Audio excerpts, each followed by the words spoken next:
Picture it, Los Angeles, 2025. Welcome to Out on the Lanai, the only Golden Girls podcast you're ever going to need to listen to. I'm HAlanScott / Sadie Pines. Have you noticed my aggression in my only? No. I just want it to be aggressive. I want to aggressively say the only, even though there's plenty of wonderful ones out there.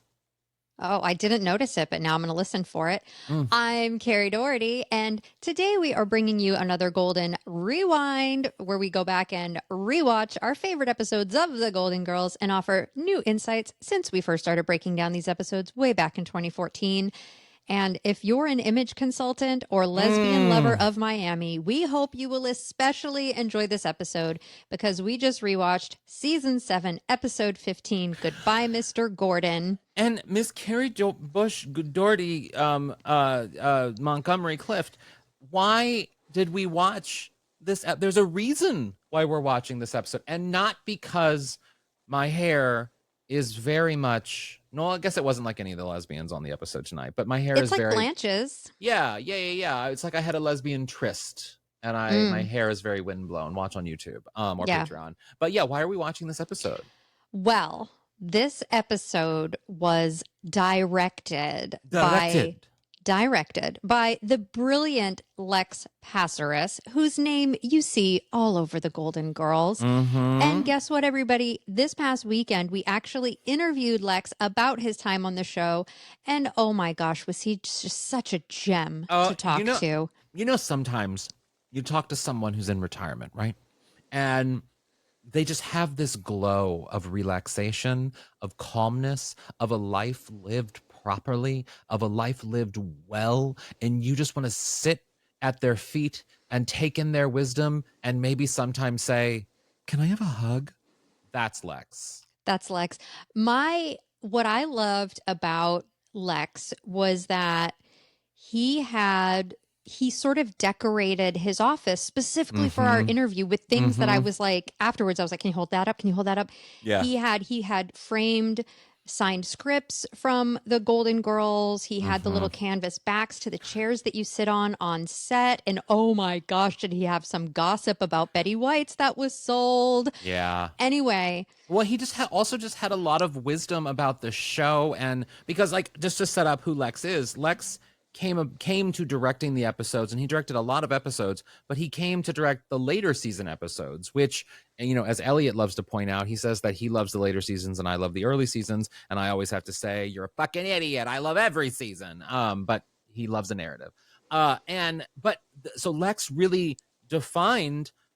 and Mark Cherry, I think, really defined a lot of Mitchell Hurwitz defined a lot of those later season episodes. And so it was really great to have this, I think it's like an hour-long chat or so, and we could have kept going. We literally were like, we have to have him back on, because there were stories he was telling us after we stopped recording. So we're going to do it. So we will be releasing a small portion of the interview, not a small portion, it's a decent-sized portion on today's episode. But then if you want to hear the full interview, you can hear that if you are in the GGVIP club over at patreon.com/Golden Girls Podcast at the Miami Program Director tier. Now, listeners, if you have yet to sign up, you know how many interviews we have with past writers, producers, guest cast on this show. Like, if you're like, I'm not going to give you guys $8 a month, totally get that. You can sign up for 1 month and binge them all. Totally. You can sign up. Trust me. Also, I'm not a communist, but I'm also like, do you? We're still giving you the things here. And in the chat with Lex today, what you're getting on the main pod is really his general thoughts on sort of the legacy of the Golden Girls. And then for the deep divers out there, for the people who want the tea of the inside moments of the iconic episodes, just list off some of the episodes that we did deep dives with him on. Okay, so some of the juice some of the juice. I was going to say some of the juice that he spilled. Yeah. Yes. This is what happens when you're with a 3-year-old all week. Some of the grapey juice. So some of the stuff he talked about, he talked a lot about the finale, which he directed. I'm going to go through his list. If you go over and listen to the full interview on Patreon. No, you know what? I'm going to drop it right here. Drop it right now. I'll drop it right now. So Lex directed. First, Lex was like an associate director before he started directing. So Lex was actually on the show for like a really long time. But he first started directing episodes at the end of season 5. He did The President's Coming parts 1 and 2, which we all know is a clip show, which like is a great foray into directing the Golden Girls. Yeah. He directed 21 episodes, most of them in season 7. Including Goodbye, Mr. Gordon, Journey to the Center of Attention, The Case of the Libertine Belle. Again, the freaking finale, the series finale. Yeah. He directed 13 episodes of The Golden Palace. He's worked on Fuller House. He's worked on so much stuff. He was an absolute gem. On the Patreon, we save a lot of the deep dive conversation for the Patreon, but on the main episode, we're talking a lot about the legacy of the Golden Girls. So we're splitting it up for everyone and meeting them where they're at. We encourage you, of course, even just for 1 month, if you want to listen to Lex's fantastic chat, go sign up for the Patreon. But also, you're going to be getting a lot here. Do you? We love you. Okay, but here I'm going to tease a couple more things that he's going to talk about that you can only hear about on the Patreon. You'll know what the original title for the series finale was, because it was changed. Who the producers of the show originally wanted to play Uncle Lucas. There were 2 other people ahead of Leslie Nielsen and who fought for Leslie Nielsen. We ask Lex to defend the toilet paper wedding dress. So you'll hear his thoughts about that. That was hard. He got really wise advice from Jay Sandrich, the pilot's director, about shooting the final scene and what to do, what not to do. There was a really great audience trick that they developed. They were shooting my father, my brother, and there was like a joke, and it's just a great story about a way that they were able to preserve a visual joke for the audience. He talked about what it was like moving over to the Golden Palace, the hiccups, the bumps, the drama between negotiations. There was so of the much show good too. stuff. I mean, the things that they made the women do on the Golden Palace. There's so much Golden Girls fandom knowledge in this conversation with that's Lex. What I was like, yes, that's the perfect way to put it. There's just so much. What I love about it is that, yes, it's great for anyone who is obsessed with the Golden Girls, which if you're here, welcome, because I hope you're obsessed, because why else would you be here? If you're obsessed with the Golden Girls, it just feeds the soul of why we love this show, how we want to know everything about the show. But what I love about this chat is he's not the obvious chat. You know what I mean? Like, Lex is, of course, and we've had him on the podcast, we go after the writers, we go after the people who have starred, who worked with the girls, who acted with the girls. Like, there are the people that you go after that maybe had bigger names, maybe had more of a FaceTime, public FaceTime, maybe more of a higher name value. But with Lex, what's so fascinating is, and anyone who, is listening to this who isn't in the industry, the people who make up the stories that we tell in this industry are the people you don't know their names. They are the people who worked on these shows, who directed these shows, who were producers or grips or whatever on these shows. And those are the people who really write the stories that are told time and time again in Hollywood for years to come about these iconic shows like the Golden Girls. It isn't necessarily, yes, the writer who wrote the show, genius, very important. But just as important is the person who dressed Rue, or the person who drove Betty to work, or the person who directed an episode. And getting those stories, it really feeds into the narrative that I've always said with this podcast. We are an archive of the Golden Girls. That is what we do. That is what we want to do. And yes, sometimes we go back and we rewatch amazing episodes, but we are an archive of the Golden Girls, and having Lex on just means a lot to me because it's a part of the Golden Girls universe, that the knowledge that we need. Yeah, I totally agree with you. And it was also just nice. Lex is obviously the first director we've had on the show. So it was also just nice to sort of hear again, because a lot of his stories came from his experiences directing. So it's also nice to just sort of get a different perspective from somebody who worked so closely with them and whose fingerprints and whose DNA is like all over the show because they were such a big part of it. So I'm very, very excited for that chat. And while we are on the subject of the GGVIP Club, this week over in the Rusty Anchor Happy Hour, we are showing a video that someone snuck onto the Patreon and the GGVIP Club. This was a video. It's such a deep cut Golden Girls thing. Like not even Jeffrey Carter, who is like Legend. The most hardcore GG person, was aware that this video existed. I'm not going to tip what it is. But it was a video that we've seen. Although a lot of videos of the women. I feel like Jeffrey had never owns some seen of the outfits. I feel like Jeffrey owns some of the outfits that the girls wore in the video. I think so too. But this is a video I had never seen before. I'd never seen it. Never seen it. Very excited to talk about it because all of the women are in it. And it's like, wait, what? I have so many questions as to how it came to be. Like, I get it, but I don't get it. And the ladies of Empty Nest are in it too. And the ladies of Empty Nest. It's crazy. So that's happening over in the Rusty Anchor Happy Hour. Also, this next Sunday, February 23rd at 4 p.m. Eastern Time, 1 p.m. Pacific Time, we are having another live Golden Girls watch along party, which again, you can be a part of if you're part of the GGVIP. I think that's all of the GGVIP club stuff we I've got can't today. Become that podcast that only talks about the things that are happening not on the podcast. I am so ready to talk about Goodbye, Mr. Gordon. I know, love this episode and talk so about much. I love this episode so much, but also talk about it from a director's point of view because I mean, there are decisions in this episode. So should we get to it? Yes. Let's do it. We'll be right back. Bye.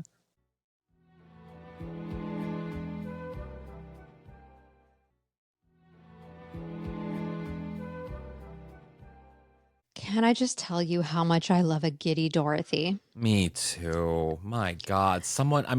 We rarely get to see on the Golden Girls B. Arthur become like a giddy little schoolgirl. And it just warms my heart so much. And I feel like we have gotten giddy Dorothy before on the show. This is the most concentrated giddy Dorothy we've had. Mr. Gordon. Yeah. I want my band name to be Giggle Giggle Mr. Gordon Giggle. Yeah. I am so obsessed with it. So as we all know in this episode, Dorothy's 11th grade English teacher, Mr. Gordon, moved to Miami and they're going to get lunch and she is, giddy. She is giddy. What I love about the phone call with the thing is, and this is a director's choice. I don't know if it was, maybe it was an actor's choice, but whatever it was, I love the little touch of it where B. Arthur gets up to talk to Mr. Gordon on the phone. And then when she's done talking on the phone, she puts her earring back on. She takes her earring off which is so like a classy 80s, like woman of a certain era thing to do. And I just loved it. And I don't know, it probably was B. Arthur, but I just love that Lex allowed it to be. You know what I mean? Lex allowed that decision that choice that probably came from B. Arthur to exist because it was more real. And you don't see a lot of those moments on television because it's all perfect and whatever. But it was just a real moment. One thing that I loved overall about this episode, because we get a lot of great Dorothy Zbornak looks in this episode. And Lex had even said in our interview that she was very instinctual of an actor. She had really great instincts and she would just kind of go with it. And it's like, you just let be. I mean, a lot of times he had a wonderful story about saying something to be about great little decision there, great little choice there, and she had no idea what he was talking about because she was so in the moment. Where unlike someone like Rue McClanahan, who was like he said, actor with a capital A, that's who she was. So it's really interesting. You get to hear a little bit about the different processes with the women. Yeah.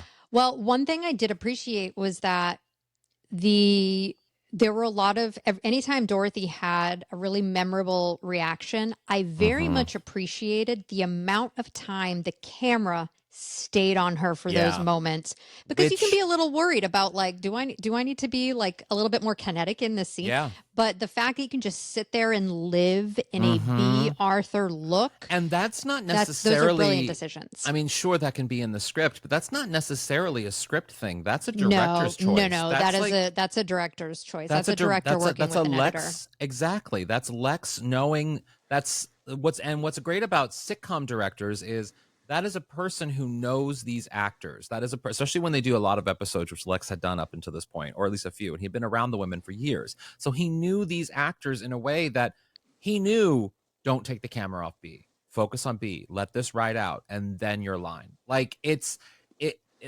that's all Lex.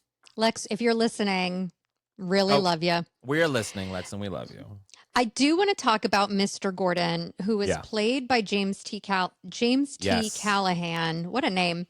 He was actually 8 years younger than B. Arthur. Oh, but wow. I've never, and maybe we looked that up the last time we watched this, but I was like, I don't think when he comes over, and maybe it's just because we're told that he was her teacher, and that he wasn't that much older than her, but I was like, no, I'd buy that he's her, I'd buy that he was her teacher. You give a man some gray hair, he can be any age. He can be 48, he can be 68. It don't matter. Can we actually play Mr. Gordon's entrance? Because I do want to give the people the giddy Dorothy, because we've been talking so much about it. Yes. Mr. Gordon. Dorothy, you look wonderful. Oh, thank you, Mr. Gordon. Hey, no more of that Mr. Gordon stuff. It's Malcolm. Absolutely, Mr. Malcolm. Did a teacher ever tell you to call them by their first name? I did. I had not that in high school. No, not like when I was younger. After I graduated, I had I've ran into teachers, or like, they followed me online or whatever. And yes, since graduating, yes. I can't call them by their first name. I just can't. I can't do it. I can understand why it would be a little weird. I have a teacher. I don't even know if I ever had her as a teacher, but her and I connected. Her name's Mrs. Barker, and I love her to death. I love her to death. Frau Stevens, love her to death. And she's always like, it's a German teacher. She's always like, call me Paula, call me Paula. And I'm like, I can't, Frau Stevens, I can't. That's so funny. No, my theater arts teacher growing up, Mrs. Simeone. We were, we loved her so, so much. She was my English teacher, and she taught the drama department. And for some reason, so her name was Wendy Simeone, and we always called her Wenderini Cimarroni. And I don't know why, you just do shit like that when you're a teenager. But after I just did an H. Allen, but we're slowly turning into each other. After high school, when I would see her and I would talk to her, it was just very easy for me to call her Wendy. But I feel like maybe more with the male teachers, like former podcast guest Ryan Clavin has stayed very close with our old English teacher, Mr. Evans, who I think when I was a freshman, it was his first year. So he was probably maybe, I don't know, 8-9 years older than us, which I feel like is kind of like the Dorothy, Mr. Gordon dynamic, where he's not that much older than her.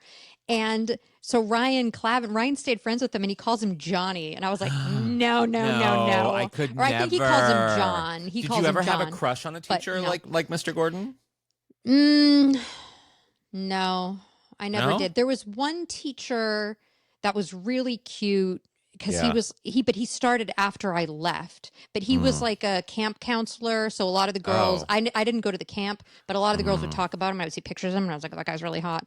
But he was a teacher after I left. So no. Did you ever have a crush on a teacher? I never had a crush on a teacher for their looks, but I did have like a brain crush on a teacher because they were just so smart and so like kind and cool and everything, that I was just like, oh yeah, your husband material. Like you're just like your husband material. I did sleep with a substitute teacher once, but that was like accidental, and then it happened, and then I was like, oh, sorry. While you were still in school, back up. While you were in school.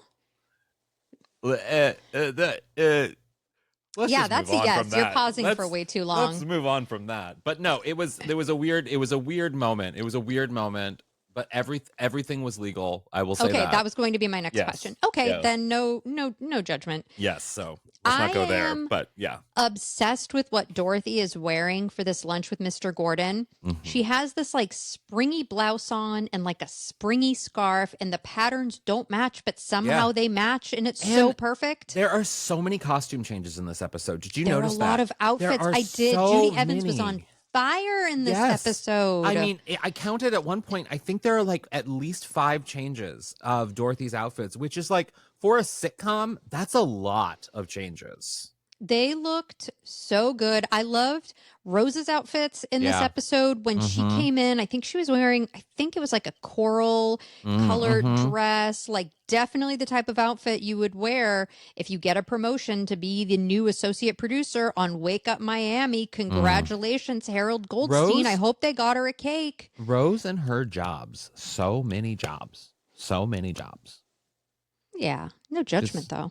I mean, no judgment, but like, that woman can literally do anything from and even just like, if she's like volunteering at the hospital not long after this, like she is quite literally doing. When she is testing all those products for Enrique Mas. Yes. And she's not sleeping. I mean, Rose is a workhorse. Rose puts in the maximum effort. I did that the other day. I watched that episode the other day. I started doing this thing. I don't know why it's become my Sunday thing, but I wake up. Okay, this is what I do.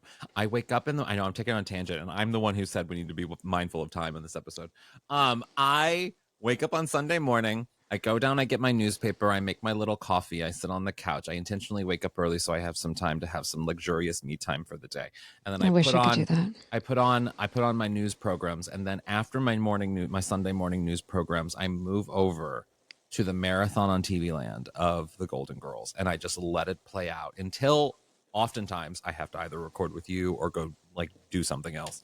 And it's a lovely Sunday, and it's become my new way of watching the girls in my own free time, because we do it all the time for work, obviously. But like but it's nice to have that Sunday for that.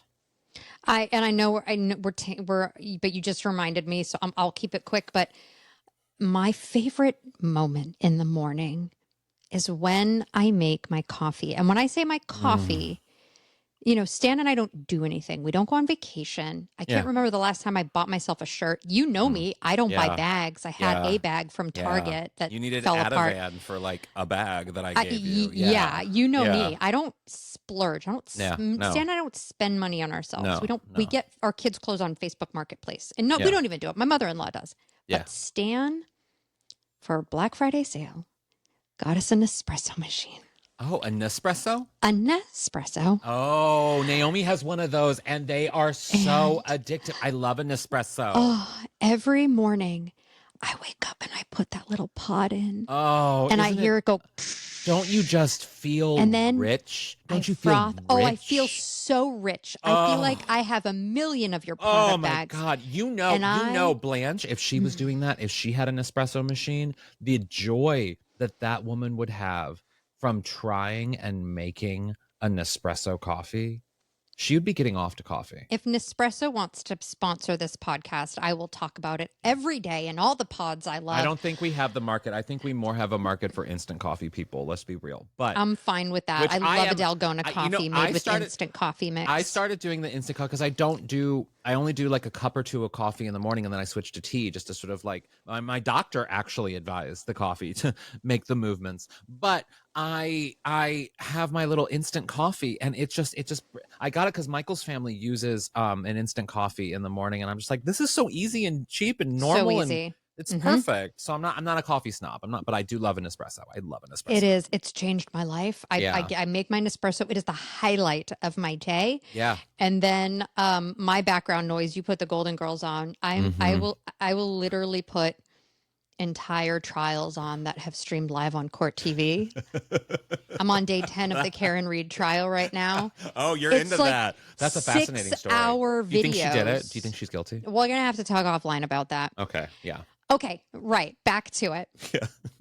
So, so Harold Goldstein is producing a segment on women who live together. Yes. She already has 2 women. She needs 2 more. Dorothy and Blanche volunteer. Dorothy invites Mr. Gordon along. We all know this. On the day of the taping, this is where I want to start talking about B. Arthur's wordless acting. Yeah, so much Dorothy's of it here in the too. makeup chair when Mr. Gordon brings her flowers and kisses her. Yeah. The look on her face after he kisses her is, I mean, it's just like the shock has literally resonated down her face through her entire body. And she somehow manages to walk over to the couch, somehow moving but not moving, which again, and the whole brilliant time, acting, the whole brilliant time, camera work. If you're watching on YouTube, you'll seeing me hold my makeup bag, but it is like literally, pretend these are the flowers. She's holding them for dear life. She cannot, they start the show. She is on camera holding a prom level bouquet of roses, which if I was tuning in that morning, if I turned on my Gayle King like I do every single morning, Monday through Friday, and when she's not on, I move over to the Today Show. If I saw her sitting there just holding roses, I would be like, what the fuck is going on, Gayle? Give her a crown and it's Marguerite when Sophia comes home. Yeah. He gave me flowers from a store. From a store. It was the from a store line that I really I loved. But again, her holding the flowers still, I don't know if that was in the script or if that was a director's line, but Lex allowed B. Arthur in this moment. And also, I will say, allowed Betty White to have little things too, because even little decisions like, for example, after they do the whole, we're going to talk with lesbians or whatever, and then it goes to commercial break and it comes back. Which we're going to play that clip in a moment because it's so good. Yeah. And then let's play the clip then, and then I'll say this afterwards. Yeah. Okay, let's play the clip. Good morning and welcome to Wake Up Miami. Today, women who live together. Does society make it tougher? We'll find out when we talk to 4 lesbians. Today on Wake Up Miami.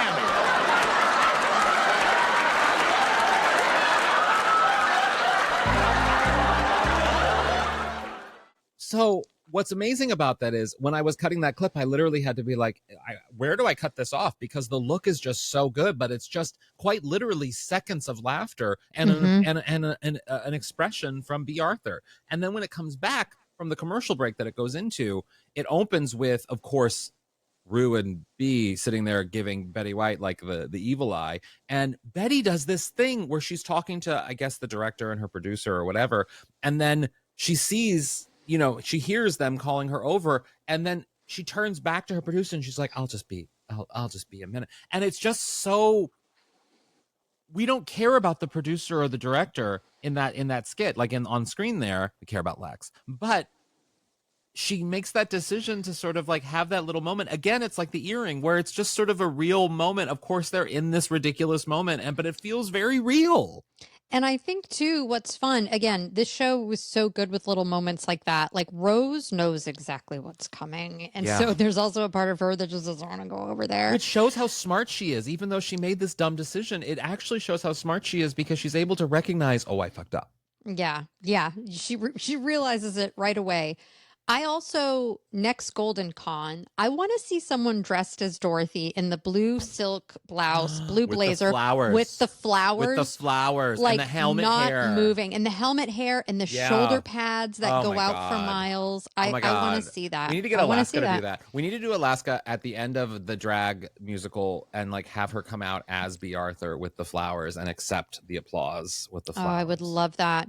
Yeah. Speaking of Rose being smart, obviously Dorothy and Blanche don't want to pretend to be lesbian lovers of Miami, but Rose reminds them that if they leave, she'll be fired. And then, knowing that may not be enough for them, she reminds them that, and if I'm fired, that means I'll spend all day at home telling St. Olaf stories. So they're like, she's got us there. And Blanche goes, blackmail. Would that be enough? I mean, I actually thought this during it because I was like, in what world would anyone ever believe I was straight? But would I be willing to pretend to be straight in order for you to keep your job? And let's say, like, hypothetical job. I think I would, even though I would definitely be like, Kerri, you're going to get fired. No one's going to believe I'm straight. Nobody. Describe football for a minute. pretend as if you are doing like calling out a play as it's happening. What are you seeing on the screen right now? Be a football commentator. Go. Well, they're wearing lovely tight white pants. Try and again. You can see the line of the jockstrap on the white pants. That's literally where my mind would go with football. I don't even know what to say. They're running. There's a smush bush. There's a ball. They're falling in place. They're tackling on top of each other. It's getting real hot and sweaty. Yeah, I don't know where to go. It's always gonna devolve into so much gayness. Yeah. Oops, that was an alarm. Yeah, they don't call her Harold Goldstein for nothing. Rose is incredibly smart. Yeah. We obviously meet Pat and Kathy, image consultants. Love them. So another person that we talk about in our interview with Lex is producer of the show, Kent Zbornak. Dorothy Zbornak is named after him. Yeah. I believe he is the man who asks, are there male and female roles in the relationship? Because it's the answer is so great. So great. Well, I am the little homemaker, if that's what you mean. And I take out the garbage. So it's so good. So Ken Zbornak, we talk about him with Lex because he was in the Rusty Anchor scene during Blanche's performance of I Want to Be Loved by You. He was the guy, by the way, that you and I thought was the actor who played Blossom's dad for so long. Yeah. Kent Zbornak, everybody. Yeah. I want to play another iconic moment. Wait, before we get to that moment, do we have to take a commercial break? We have to take a break, and we're going to leave you on pins and needles to wonder what clip are we going to play. I think you know, but we'll be right back.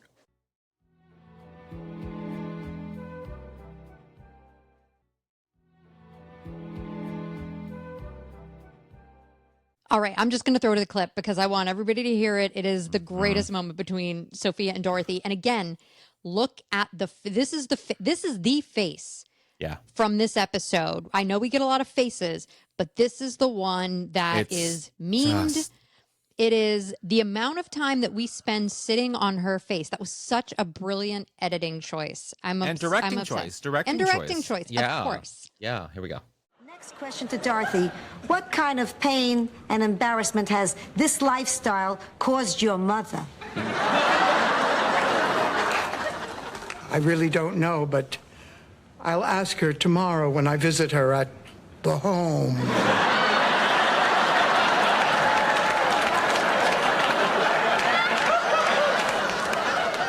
No more questions.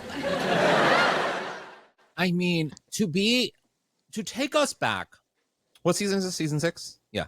To take us back to 1990. I think season 7. Wait, was this season 6? No, this is season 6. Okay. I think. Pretty sure. And to take us back to 1991 when a live studio audience. Oh, season 7. You're right. Sorry, everyone. Don't yell at me. You yelled at me for a minute there, but it's fine. Season 7, episode 15. The show's almost over. Whatever. But to be 1992 or 1 or whenever this aired, to be in the studio audience as a golden at that point, if we were of age at that point and were able to go to shows like this and we were massive Golden Girls fans, massive, and then to be sitting in an audience watching this taping and to get a Shady Pines joke, it's like you win the lottery. It really is. I also love the juxtaposition of the playfulness of Sophia, where she goes, how has this affected your mother? Yeah. And then you get the exact opposite, the opposite end of the spectrum tonally from Dorothy when she says, I'll ask her when I visit the home. And then no more questions. Good. That juxtaposition tonally of the way, the playfulness and the seriousness and the Sophia's like backpedaling. It's such a brilliant moment. Too, I love it. We've all been in those moments where we're trying to impress a guy or a girl or someone in front of us, and we do something stupid. Something stupid happens that then you're not thinking of the stupid thing that just happened necessarily. You're only thinking of what impact that it will have on the person you're trying to impress. And that is what Dorothy's going through right now. And so, like, the layers of facial expressions that B. Arthur is giving on so many levels, from anger at Rose, anger at her mother, anger at herself for being in this situation, embarrassment over this man she potentially could be having something with, and she's still holding those goddamn roses. Like, there are just so many layers on that face, and it is just so wonderful to watch. Whereas on Rue, and I think she plays it correctly, she's just embarrassed, but at the same time, she's doing the thing that Blanche always does, which is trying to flirt her way through it, save face, yeah, totally. And she just maintains that throughout, and it's just perfect acting. It is just perfect acting, perfect directing. It is this moment in the show where the show is such a well-oiled machine that when moments like this happen, and there are great writing and great acting and great directing and all the things, it's just so enjoyable to watch. I also just really appreciated the setup of the set of Wake Up Miami, of what that looked like, and where the women were seated, and where Rose was, and where Sophia was. Like, I also just thought that worked really well for all the cameras, and felt a little dynamic. I enjoyed it. I agree. So back at home, Dorothy is at the kitchen table because Malcolm, Mr. Malcolm, has asked her to help him with an article he's writing because he's still working. Yeah. You and I surely talked about this last time we watched this episode. But what the heck is the thing that she's typing on at the table? And I know maybe people a little bit older than us are going to scream at us. It's a word processor. It is a word processor. It's a But why is it? Why does it look like a calculator? Why is there no screen that comes up like this? Well, it has a little. I mean, if I remember them correctly, because it's like from the early 80s, 90s, but it had like a little digital screen, but it's just sort of like a word processor. I don't know how to describe it, but it's I know what I've just never. I don't know. I never knew that they existed that way without a pop-up screen. But it probably had like a flat screen or something. I don't know. Like I'm texting you a picture of like a version of a word processor, but it's kind of like a digital typewriter in a way, but they don't always have like massive screens. You know what I mean? But the picture that you just sent me, there's a little bit of pop-up there. I know. I'm telling you, the thing that it was completely flat. It was looked probably like a magnadoodle. For TV. It was probably for TV, you know? Well, we should have asked Lex, because I need to know now. Where was the little screen? She was staring straight down on the table. Anyway, I'm sure we talked about that last time, and I'm sure a listener was like, this is what it was, and it's just been 10 years, so we've forgotten. Yeah, exactly. So one thing I also really love about this episode, I love that Sophia totally has Mr. Gordon's number from the get-go. On this show, one thing that's been very consistent and wonderful is Sophia has always had great mom instinct when it comes to Dorothy's taste in men. Yes. She called it with Stan multiple times, with Glenn, the married guy, the hot guy that Dorothy almost went to prom with, who didn't have his act together. Like, Sophia knows Dorothy's weak spots for men and the red flags that Dorothy can't see or chooses not to see. Yeah. She calls it out, and I love that she does that. I do too. A lot. She's just such a good mom.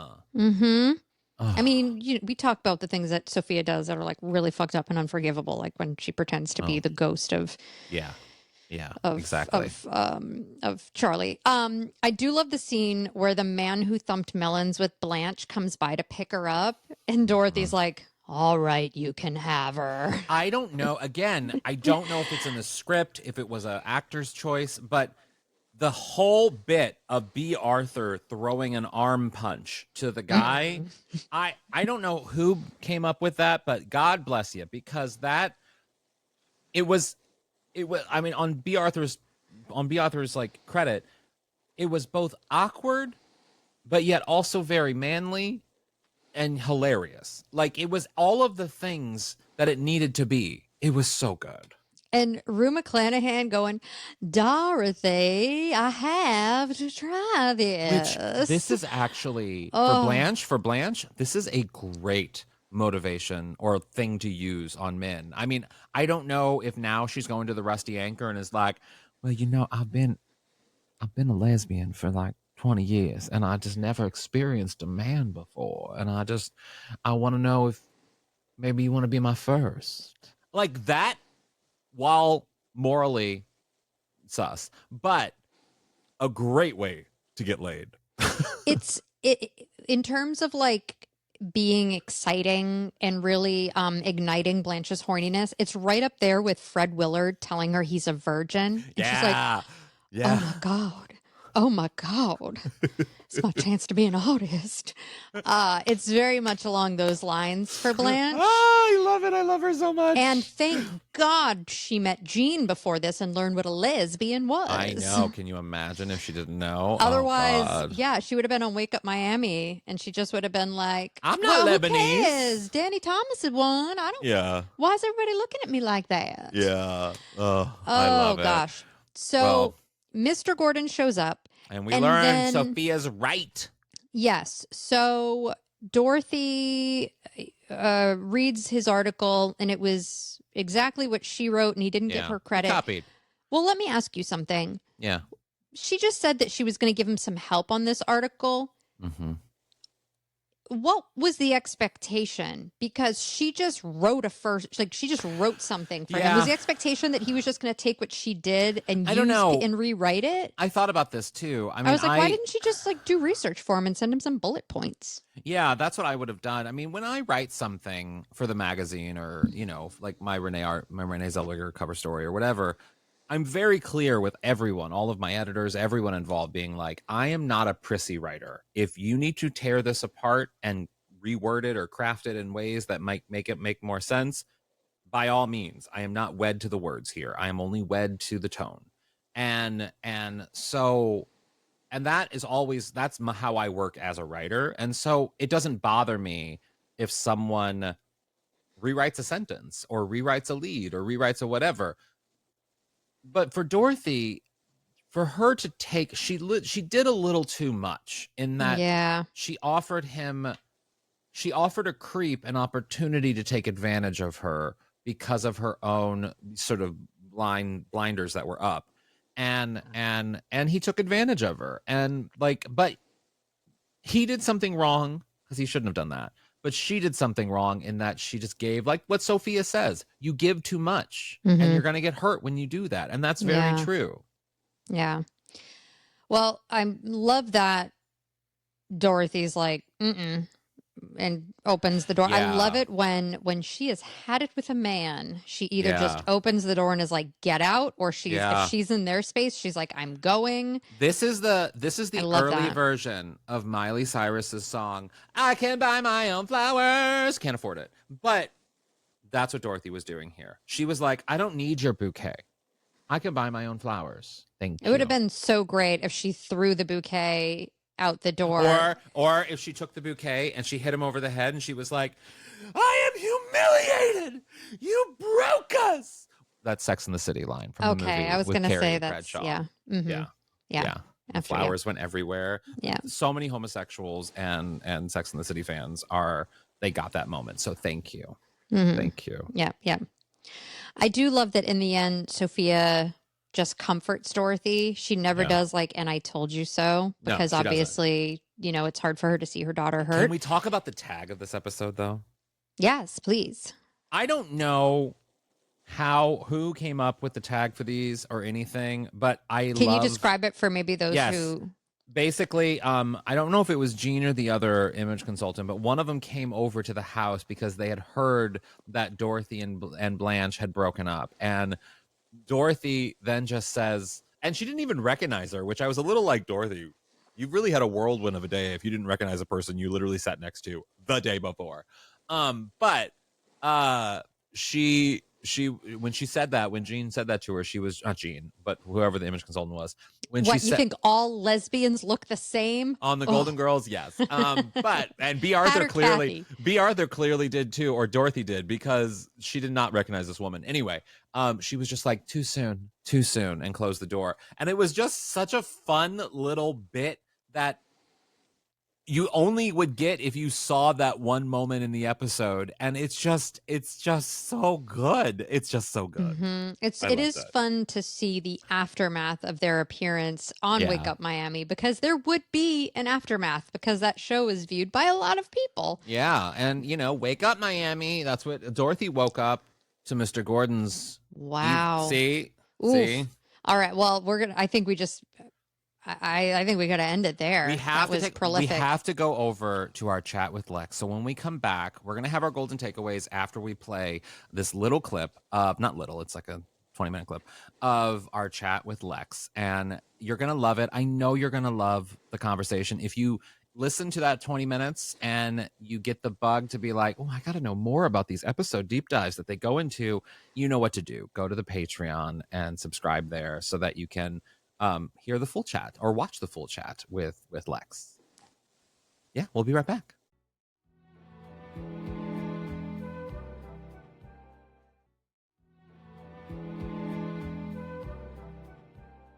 Well, The Golden Girls obviously continues to be one of the most iconic sitcoms of all time.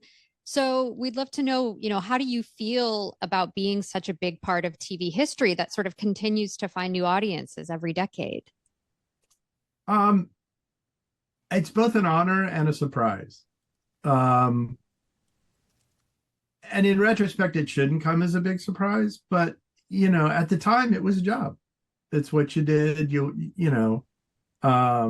and I was a very, very, very hard worker. I did a lot of different things on the show from, by the time Golden Girls started, I was in post, but, with the company, when I started, I was a gopher. So I had a long 10-year run with them.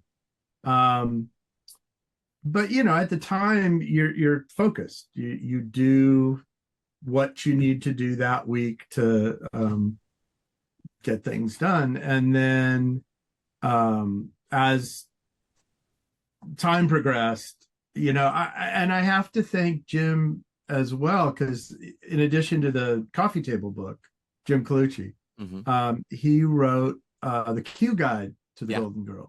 Yep. And that was the first thing Disney would allow him to release. I'm sure if you've talked to Jim Colucci, Disney can be very difficult to release anything that is under their aegis. And so there are a lot of good tidbits in the book, and he did a great job with it, but there's no pictures allowed and all that because Disney wouldn't clear them. Yeah, in the Q guide. Yeah, in the Q guide. Yeah. And it was a big deal to get to the picture table book, but that's another story. In any case, at the time, I had no knowledge or no awareness, I guess, of the impact that we made on the gay community. Not that it wasn't important to the gay community, because I lived in West Hollywood at the time. Yeah, so you knew a few. Yeah. Well, you walked out on Saturday night, and every TV was tuned, which was kind of weird because it's like, okay. But, reading what Jim wrote, it's like, oh, these were people discovering things for the first time and hearing things on TV for the first time, which was somewhat of a revelation. Again, because at the time, it's like, okay, we're going to tackle this week, or we're going to do that this week. And I'll add, too, that I think part of the longevity of the show, there's always a debate with the great sitcoms whether or not they did current humor or not. Yeah. Because if you put in a lot of current references, they stale date quickly. Yeah. And while we would tackle big issues, it wasn't because they were ripped from the headlines. These were issues that everybody faced and or were starting to face up to. So, it that speaks a lot for how you approach a show. And even though, there's certainly topical references from time to time, for the most part, they were evergreen. They were things that people go through. People have a cross-dressing son, or people have, you pick a gay brother, or a disabled I've forgotten sister. so many. Yeah, no, there are so many, and you're so right. And it's, so much of the show, I think you're so right about the timely humor and making it evergreen in a way that allowed it to be a part of the conversation within the zeitgeist of what was happening at the moment that then carries through all these years later and makes it timeless. But and you're right too about the gay community. I mean, when we like particularly women of a certain age, when we become fans of them, there's nothing stopping us. I mean, gay bar at 8:30 p.m. Who cares about the drink? Put the old ladies on. Like, that is literally where we go. So I can speak for all of the homosexuals for that reason. But I want to know, speaking of the ladies, there is, of the four women, they're just so iconic. They're so a part of the fabric of our lives in so many ways, particularly obviously us with this podcast. But you work with them intimately on a weekly basis for so many of the amazing, especially in the later seasons, episodes. And so what I want to know is, who was the most fun to direct, but also as a director coming in later on in a very popular show's run, they were a well-oiled machine. They knew what they were doing. So were you even able to direct someone like B. Arthur at that point, or where she was like, kid, I got this? Well, B was always that way. With Terry, with Jim, with Jay. And the thing about B is that she worked completely from instinct. So, some actors like Rue want to analyze everything and go through the process. And, I always describe Rue is an actress with a capital A. I mean, she did the book. She followed all of the things that an actor would do. Betty was a product of television, as you guys have talked about before. And so, there was a lot of innate process inside of her, but she was naturally funny. Yeah. Estelle was a roll of the dice, and I'm sure we'll talk about that more later. Yeah. He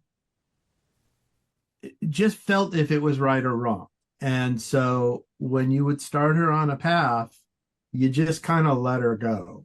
And I remember one time before I was directing, and I unfortunately I don't remember the show, but the structure of the show on tape night, as you may or may not know, is that we would shoot a full show at 5:00, once through everything, unless something went really wrong, and then we'd back up. But we called that the dress show. But we did record it, and we did use a lot of stuff from dress from time to time.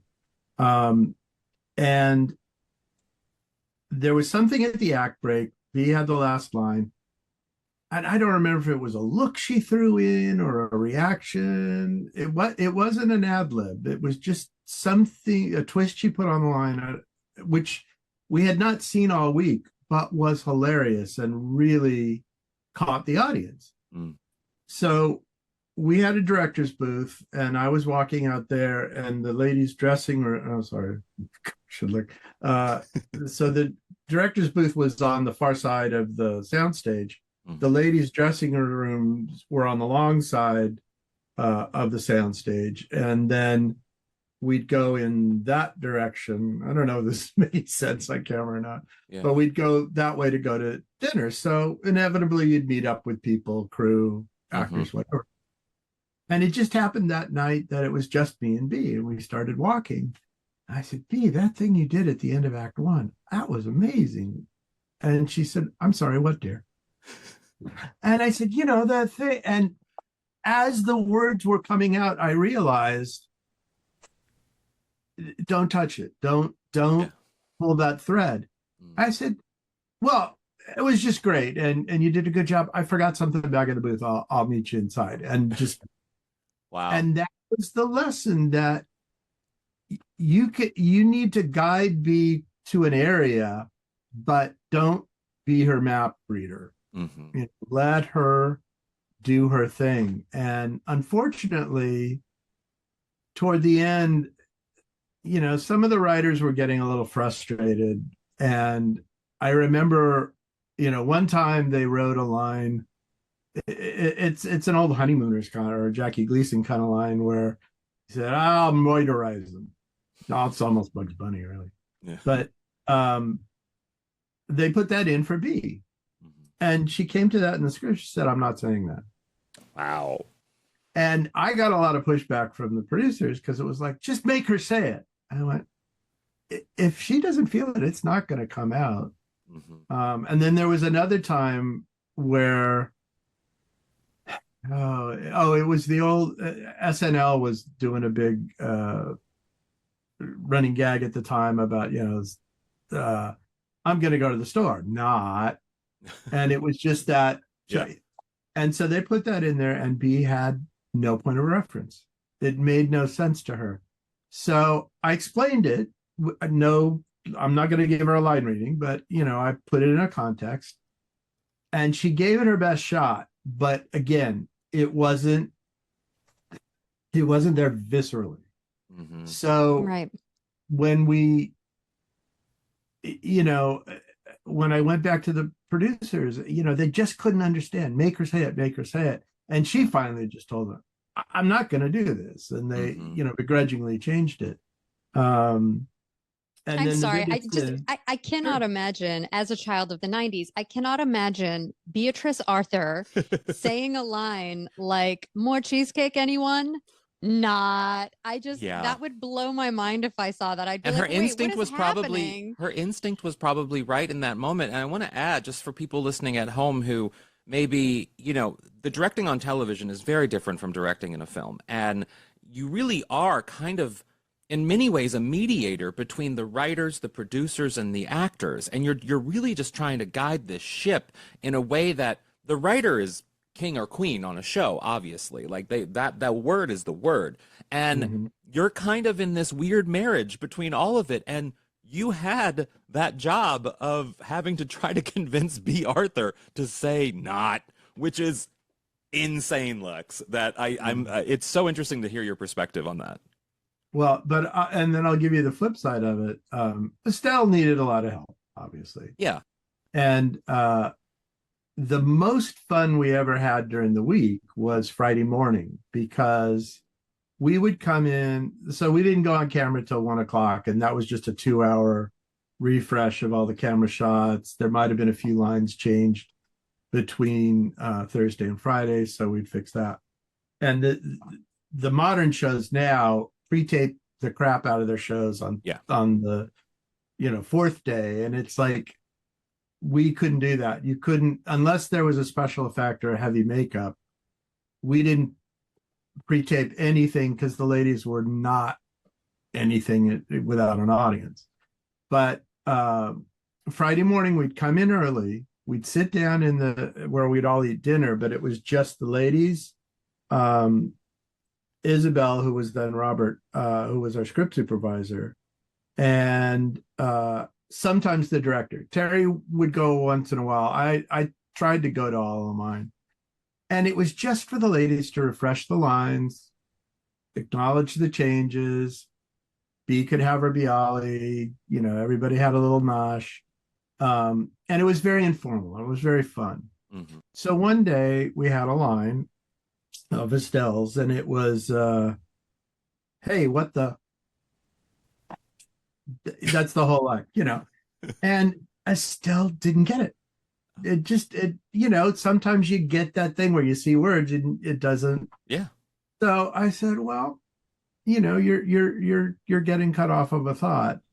Didn't land. I said, well, try this. Say, hey, what the heck are you talking about? And B immediately said, you can't change the words.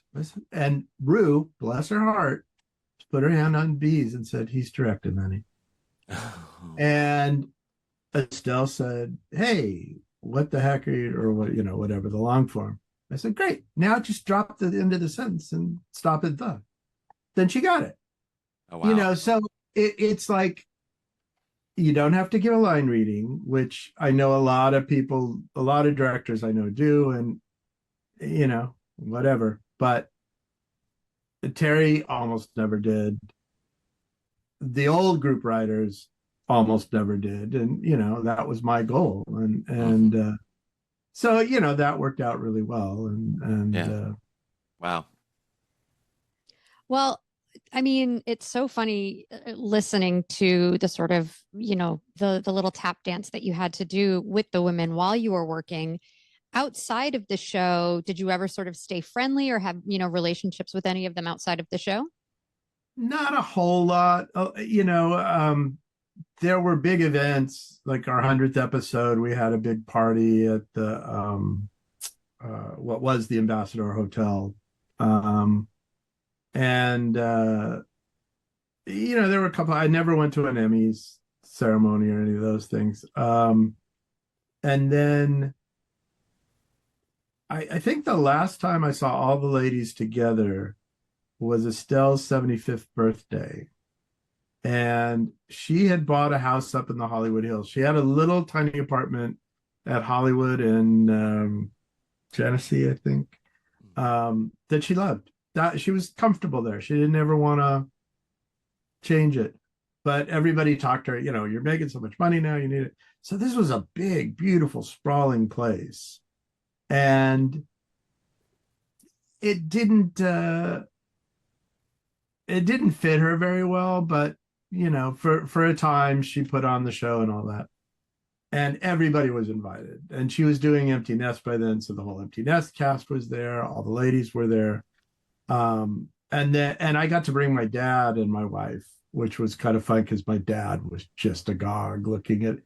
And at one point he goes, "That woman over there looks like Phyllis Diller." And I said, "Because it is Phyllis Diller."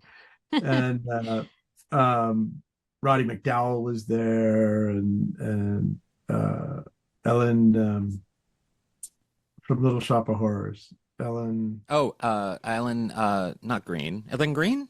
Is it Ellen? Ellen Green? Yes, yeah. She was there. Yeah. I mean, it was pretty spectacular. But other than that, Betty invited me one night to drop in. She was having dinner with George Burns at Chasen's.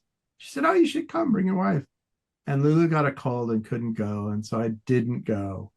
And I'm kicking myself because I never got to meet George Burns. When he did Golden Palace, that was one of Peter's shows. But anyway, and I'd get letters, and we exchange Christmas cards every year. I have the last letter I got from Rue was after she got cancer, and she was just lonely. So it's like this 3 or 4 page typed letter, and then on the back there's a full page of written stuff. And at the very bottom it says, "Here's my number. I'm available for dinners and whatever, free of charge."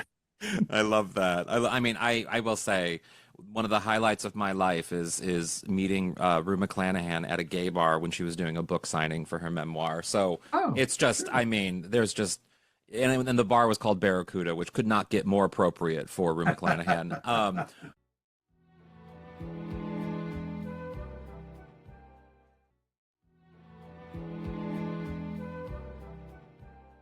And we love Lex. We love Lex. We love Lex so much. That was so fun. Wasn't that fantastic, Kerri? That was so great. Again, just tip of the iceberg from our chat. If you do want to hear the rest of it, go to patreon.com/Golden Girls Podcast. Sign up for the Miami program director tier. Because like I said, wow, there's so much more. Yeah. So much more that we talk about. Yeah, love it. Yeah, well, it was a great chat, though.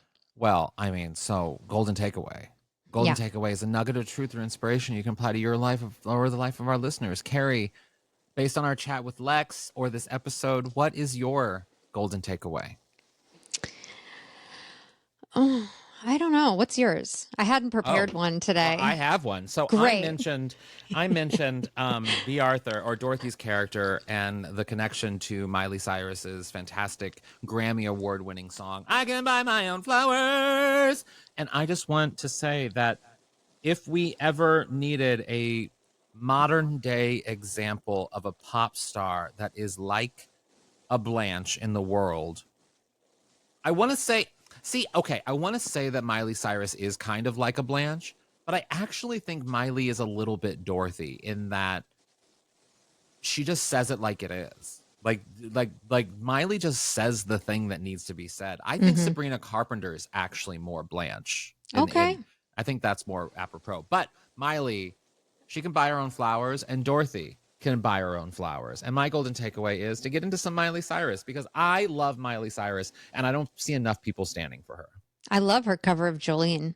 Oh, yeah, me too. My golden takeaway is I noticed there was a moment in the show that I didn't talk about that I really loved, which I think, again, is like great directing. It's when Sophia and Dorothy and Mr. Gordon are having lunch out on the Lanai, plug, and they're looking at the pictures, and Dorothy's like, Ma, enough with the pictures. Why don't you get us some coffee? And Sophia goes, because it gives me the trots. And then Dorothy just gives her one of those looks. And she goes, oh, I get it. Company. I'll be back. And she gets up. But that, like... And then she comes back and she's like, more goofy pictures. Yes. But I love that turn in Sophia. And again, maybe it was her instinct. Maybe it was direction. But, oh, I get it. Company. It's just so funny. Funny. I have those moments too, where sometimes I say the thing and then I realize, oh, I shouldn't say that around these people. Okay, got it. We're not alone. Yeah, people are listening. I mean, I have 10 years of this podcast of saying things I probably shouldn't have said. I know. We'll put together a supercut someday. Wow. Oh my gosh, everyone. This has been another episode of Out on the Lanai. Thank you all so much for listening. We hope you've enjoyed this episode. We will be back here next week with even more Golden Girls greatness. And you know that we are a part of Moguls of Media, Mom. So go subscribe to Mom Plus, do all the mommy things, and you can go follow us on social media at Golden Girls Pod on the tweets, Out on the Lanai Official on the Grabbles, Golden Girls Pod on the Bookles, and I am HAlanScott / Sadie Pines on everything. And I am Squidsy on Instagram and Squid Eat Squid on Twitter. And if you want to do something else nice for the podcast, you can leave us a rating and review wherever you get this podcast. That would be super helpful. We would love that. And remember, as always, stay golden. Stay golden. Yeah, hold on. Can't afford it. Can't afford it. Flowers.